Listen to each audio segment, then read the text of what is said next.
I believe that to claim our education system will be improved or even preserved after the actions of this administration is delusional at best and lying to the American people at worst. I want to address this idea that there's somehow a contradiction between this bill and the commitment our committee has to local control in education. That is absolutely not the case. We support local control in education because we believe that curriculum and school offerings and the different options available to parents should reflect the values of the community. There should be direct input from the community and local elected officials, and a whole host of other reasons, such as allowing for innovation and the fact that the schools generally are not run best from Washington, D.C. What Representative Kevin Kiley did in this exchange stunned even me, and I've watched enough congressional hearings to think I've seen it all. Before we get into it, make sure to like this video and subscribe to Right Focus so you never miss moments the media desperately tries to bury. I believe that to claim our education system will be improved or even preserved after the actions of this administration is delusional at best and lying to the American people at worst. They hollowed out the Office of Civil Rights, yet claim that they can still carry out their legal obligation to protect students from discrimination. They fired the entire legal team that provided guidance to states on how to implement IDEA, and yet claim that they will still be able to provide equal opportunity to kids with disability. Abject abandonment of the statutory duties and the congressional authority. This resolution of inquiry is simply asking the administration to explain how they will faithfully carry out the laws that are mandated by Congress. Republicans and the administration should be honest about what is happening here. So let's just look at what's happened in my state of California. You have many, many districts, many documented cases of a school that has actively encouraged a child to identify with a new gender. And they did this without the parents' knowledge, without the parents' consent, and then they lied to the parents about it. We have many documented cases of a parent confronting the school and the school or personnel lying about it, and even fabricating and doctoring documents, changing the child's name on assignments that were handed in.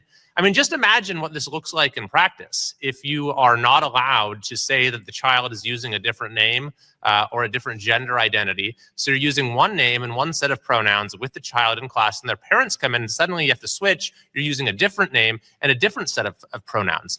This is absolute madness. So because of the prevalence of this across our state, a number of responsible districts came forward and said, we're not going to do this. We're going to put protections for students and their families into our district policy and say that this is something that parents have the right to know about. So how does the state respond? The Attorney General, with the backing of the governor, they immediately start suing these districts. They start filing lawsuits trying to get binding legal judgments that will force these districts to lie to parents.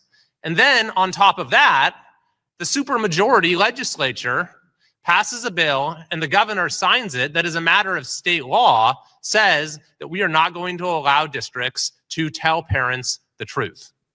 Now, thankfully, many of those lawsuits are being rejected by the courts, and the Trump administration has now launched an investigation challenging that new state law for violating the Federal Education Rights and Privacy Act. And finally, I want to address this idea that there's somehow a contradiction between this bill and the commitment our committee has to local control in education. That is absolutely not the case. We support local control in education because we believe that curriculum and school offerings and the different options available to parents should reflect the values of the community. There should be direct input from the community and local elected officials, and a whole host of other reasons, such as allowing for innovation and the fact that the schools generally are not run best from Washington, D.C. But that doesn't mean that we can't have civil rights laws. We have civil rights laws in this country that provide a basic level of protection for the dignity of each person, and there are particular civil rights laws that are attendant to an educational context, including protections against discrimination on the basis of sex and including FERPA, the Federal Educational Rights and Privacy Act. So we will continue to actively promote local control in education. I think we're going to see enormous progress in that respect from this committee, from the new administration, and it will have great benefits across the country. But we will not permit federal education dollars to be used to create a dangerous wall of separation between kids and their parents. What Representative Kevin Kiley did today genuinely caught me off guard, and I don't say that lightly. Welcome back to Right Focus. Before we dive in, hit like, subscribe, and turn on notifications so you stay locked into the political moments that actually matter. Now, I've seen Ilhan Omar throw around plenty of dramatic monologues before, the kind where she thinks passion can cover up the holes in her arguments. But today felt different. Because every time she tried to go off on one of those overly emotional, dismissive tangents, Representative Kevin Kiley calmly walked her right back to the facts. And here's what struck me: he wasn't doing it with theatrics or some flashy gotcha moment. He did it with clarity. With composure. With a kind of seriousness that made the entire room shift. You could feel it. Omar was expecting the usual back and forth where she dominates with volume, not substance. But instead, she ran straight into someone who actually understood the issue better than she wanted to admit. When Kiley laid out the truth about what's happening in schools and how parents are being pushed out of decisions involving their own kids, you could see Omar start to lose the narrative she usually leans on. She kept trying to pivot, to distract, to paint critics as extremists, but Kiley didn't give her a single inch. And that's what made the moment so powerful. It wasn't personal. It wasn't grandstanding. It was simply a representative standing his ground on behalf of parents who have been ignored and dismissed for far too long. But here's what I found even more interesting: the reaction in the room. You could sense that this wasn't just another argument. It felt like a turning point. A sign that more lawmakers are finally willing to stand firm instead of letting the loudest voice dictate the terms. Representative Kevin Kiley showed exactly what the American people have been begging for: someone willing to speak plainly, defend families, and refuse to be intimidated by political theatrics. And honestly, watching Omar's usual confidence start to crumble under simple, fact-based challenges, that told the whole story.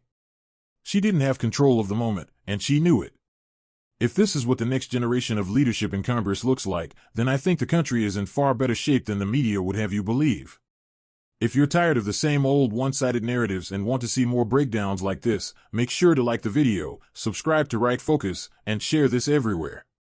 This is exactly the kind of exchange Americans deserve to see.